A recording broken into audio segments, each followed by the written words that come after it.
Before stating a story, please subscribe, like and share. For more updates, click on bell icon. The Group of Frogs, encouragement. The Group of Frogs, inspirational short stories. As a group of frogs was traveling through the woods, two of them fell into a deep pit. When the other frogs crowded around the pit and saw how deep it was, they told the two frogs that there was no hope left for them. Report this ad.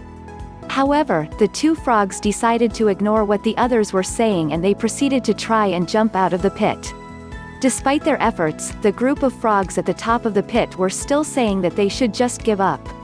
That they would never make it out. Eventually, one of the frogs took heed to what the others were saying and he gave up, falling down to his death. The other frog continued to jump as hard as he could. Again, the crowd of frogs yelled at him to stop the pain and just die. He jumped even harder and finally made it out. When he got out, the other frogs said, "Did you not hear us?" The frog explained to them that he was deaf. He thought they were encouraging him the entire time. Moral of the story: people's words can have a big effect on others' lives. Think about what you say before it comes out of your mouth. It might just be the difference between life and death.